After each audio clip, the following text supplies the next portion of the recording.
Hi, Laura Fulford here, continuing in our series about calories. Now we've talked about what calories are.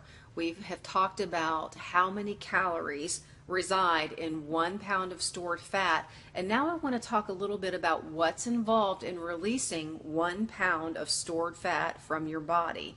So I want to talk about metabolism briefly. Now, I'm 50 years old, and at my height and my age, my basal metabolic rate is about 1,300 calories. And what that means is if I was to sleep for 24 hours, my body would burn off about 1,300 calories or so, keeping me alive.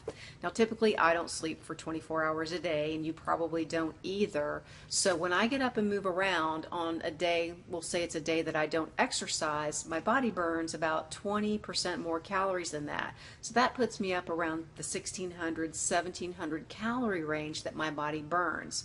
So that means that if I eat 1,700 calories, roughly, I'm going to maintain my weight. If I did that every day, I would stay at the weight I am right now.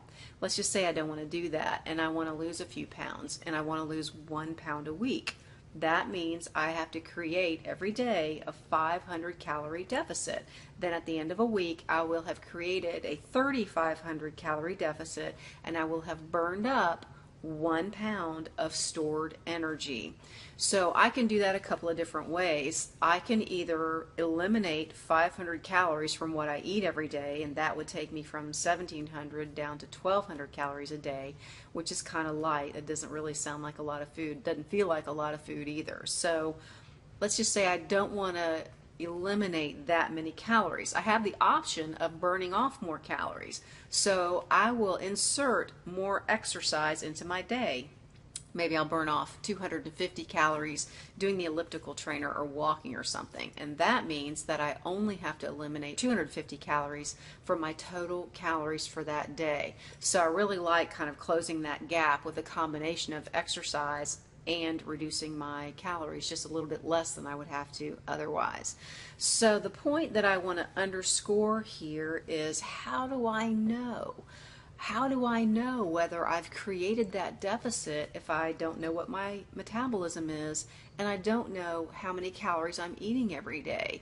In my mind, it makes more sense in the long run to have a handle on those numbers and to use that to your advantage when you're trying to manage your weight in the long run.